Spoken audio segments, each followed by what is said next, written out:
그래도 젊어지고 참 좋습니다. 청년들 중에 성경 공부 안 한 사람, 혹시 안 한 사람 있으면 이건영 목사님이랑 저한테 얘기해서 꼭 성경 공부 한 번씩 하시기 바랍니다. 은혜가 됩니다. 청년들 아멘. 네. 부활절 50일이 지나고 이제 성령 강림의 절기가 돌아왔습니다. 오늘날 예수님의 제자인 빌립이 예수님께 주님 우리에게 아버지를 보여주십시오. 우리에게 하나님을 보여주십시오. 이렇게 말을 합니다.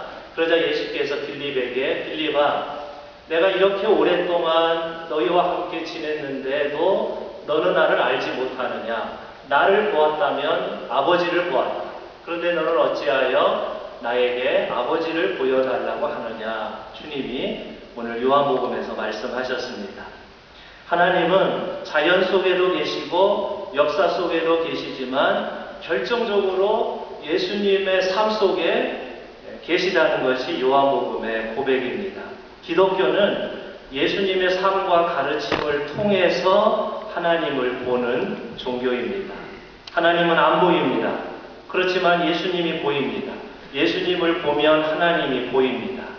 하나님을 멀리 다른 곳에서 찾지 말고 예수님의 삶과 가르침을 묵상하고 그 삶과 가르침을 따라가면 하나님을 만날 수 있다는 것입니다. 하나님은 어떤 분이실까? 하나님의 마음은 어떤 마음일까? 간단합니다. 예수님의 생각이 하나님의 생각이고 예수님의 마음이 하나님의 마음입니다. 그래서 예수께서는 내가 아버지 안에 있고 아버지가 내 안에 계신다는 것을 믿어라. 믿지 못하겠거든 내가 하는 일들을 보아서라도 믿어라. 그렇게 말씀하셨습니다. 하나님께서는 예수님을 통해서 당신을 우리에게 보여주셨습니다. 예수님을 따라가면 하나님이 보입니다. 그런데 문제는 예수님은 이제 우리 두 눈에 더 이상 계시지 않는다는 데 있습니다. 예수님은 공생애를 사시고 십자가에 죽으시고 부활하셔서 하늘로 승천하셨습니다. 이제 예수님은 더 이상 이 땅에 계시지 않습니다. 남아있는 것은 예수님에 대한 기억과 예수님이 하신 말씀들만 이제 우리들 안에 남아있습니다. 그런데 예수님의 하신 말씀과 기억만 가지고는 우리가 예수님의 말씀을 따라 살기가 쉽지가 않습니다. 왜냐하면 기억과 말씀은 시간이 가면 갈수록 점점점 잊혀지기 때문입니다. 바로 그래서 예수께서 부활 후 40일 동안 제자들을 가르치신 후에 하늘로 승천하시면서 내가 떠나는 대신 성령님을 이 땅에 보내시겠다고 말씀하셨습니다. 내가 아버지께 구하겠다. 그리하면 아버지께서 또 다른 보혜사, 변호사를 너희에게 보내셔서 영원히 너희와 함께 계시게 하실 것이다. 그는 진리의 영이시다. 아버지께서 내 이름으로 보내실 성령께서 너희에게 모든 것을 가르쳐 주실 것이며 또 내가 너희에게 말한 모든 것을 생각나게 하실 것이다. 진리의 성령이 오시면 내가 없어도 내가 너희에게 말한 모든 것을 다 생각나게 하실 것이고 성령께서 너희를 이끌고 가실 것이다. 걱정하지 말라는 것이죠. 더 놀라운 말씀은 12절을 보시죠. 요한복음 14장 12절을 보면 내가 진정으로 너희에게 말한다. 나를 믿는 사람은 내가 하는 일을 그도 할 것이요 그보다 더 큰 일도 할 것이다. 그것은 내가 아버지께로 가기 때문이다. 청출어람이라는 말처럼 나를 믿고 진리의 성령님을 모시는 사람은 나보다 더 큰 일도 할 수 있다.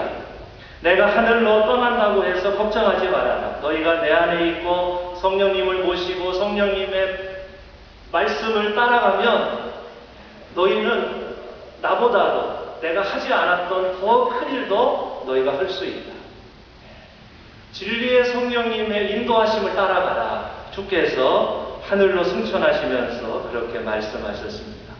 예수님도 공생애를 시작하실 때 예수님의 혼자 힘으로 하신 것이 아니고 세례받을 때 하늘에서 내려오는 성령 받고 주님도 공생애를 시작하셨습니다. 병자를 고치고 귀신을 쫓아내고 하나님 나라를 선포하신 모든 일들은 성령님의 도우심을 통해서 하신 일들이었습니다. 누가복음 4장 18절 주의 성령이 나에게 임했다. 주께서 나에게 기름을 부으시어 가난한 이들에게 복음을 전하게 하셨다. 주께서 나를 보내시어 묶인 사람들에게는 해방을 알려주고 눈먼 사람들을 보게 하고 억눌린 사람들에게는 자유를 주며 주님의 은총의 해를 선포하게 하셨다. 예수님조차도 당신의 혼자서 일을 하신 것이 아니라 성령 받고 일하셨습니다. 우리들도 내 힘으로는 아무것도 못하지만 진리의 성령님을 모시면 우리가 헛된 길로 가지 않고 진리 안에 거할 뿐만 아니라 더 나아가 우리도 예수님처럼, 아니 예수님보다 더 큰 일도 할 수 있다고 주님은 말씀하셨습니다. 창세기 1장 1절 태초에 하나님이 천지를 창조하셨다. 땅이 혼돈하고 공허하며 어둠이 깊음 위에 있고 하나님의 영은 물 위에 움직이고 계셨다. 하나님이 말씀하시기를 빛이 생겨라 하니 빛이 생겼다. 여러분, 맨 처음 세상이 창조될 때 온통 세상에 혼란과 어둠이 가득했을 때 창세기 1장 1절은 뭐라고 말을 합니까? 태초에 첫 번째 역사가 무엇입니까? 하나님의 영이 어두운 물 위에, 수면 위에 움직이고 계셨다. 그렇게 말을 했습니다. 하나님의 영이 물과 만났습니다. 옛날 고대인들은 생각하기를 바람과 물이 만나면 새로운 역사, 새로운 창조가 시작된다고 옛날 사람들은 생각했습니다. 하나님의 영이 물 위에 움직이니까 혼돈이 물러가고 어둠이 물러가고 그리고 빛이 있으라 하니 빛이 생겼습니다. 하나님의 영이 움직이면 어둠이 물러갑니다. 죄악이 물러갑니다. 빛이 생깁니다. 우리들도 마찬가지입니다. 여러분, 우리 몸의 70%가 뭘로 되어 있습니까? 물이지요. 우리 사람이 물통입니다. 물통. 사람이 물통이에요. 우리의 성령께서 내 위에서 움직이고 계십니다. 하나님의 영이 수면 위에 움직이고 계시는 거예요. 그 하나님의 영을 내가 받아들이면 내 안에서 빛이 생기는 거지요. 새 역사가 일어나는 거죠. 내가 새로운 사람으로 하나님과 소통하는 새로운 사람으로 변합니다. 죄악과 불순종과 어둠이 물러가고 내가 맑은 사람, 하나님과 소통하는 사람, 성령의 사람으로 내가 바뀌게 되는 것이지. 하나님의 영이 나 위에 아무리 움직여도 하나님의 영을 내가 모시지 아니하면 아무런 역사가 일어나지 않게 되는 거지요.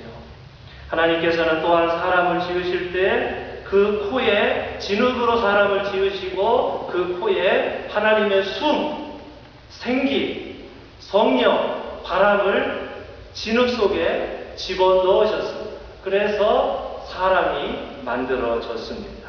이 말씀은 하나님의 영이 내 안에 있어야 우리가 사람다운 사람이 될 수 있다는 것을 가리킵니다. 하나님의 영이 내 안에 들어오지 않으면 우리는 진흙입니다. 동물과 다를 바가 없습니다. 본능대로 움직이는 동물과 다를 바가 없습니다. 성령께서 내 코에, 내 숨에 숨을 들이마실 때 성령이 내 안에 들어오실 때 우리는 하나님의 사람, 하나님의 뜻을 알아들을 수 있는 하나님과 소통하는 하나님 사람다운 사람이 될 수가 있는 것입니다. 이것이 창세기의 메시지입니다. 여러분, 성령님이 우리 안에 들어오셔야 우리가 맑은 사람, 깨끗한 사람, 빛이 있는 사람, 부드러운 사람이 됩니다.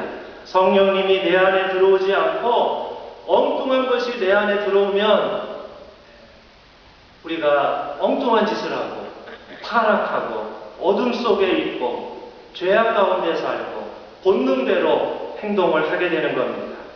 성령에 취해서 성령에 취한 사람이 되어야지. 술 취한 사람, 헛된 것에 사로잡혀 있는 사람이 되면 안 되는 거지요. 보십시오. 술 취하니까 장로님 기도하셨듯이 한 나라의 대변인이 대통령 따라다녀야 할 사람, 여자 대통령을 24시간 보좌해야 할 가장 가까이 있어야 할 대통령이 엉뚱한 짓 하고 술 마시고 미국에서 태어나서 그래도 한국을 사랑해서 한국 외교관이 되고 싶어서 인턴이 되어서 봉사하는 젊은 여성에게 성추행하지 않았습니다. 한국 남자들 못된 추태입니다. 권력 좋아하고 술 좋아하고 돈 좋아하고 성령에 우리가 인도함을 받아야 우리가 맑은 사람, 깨끗한 사람이 될 수가 있는 거지요.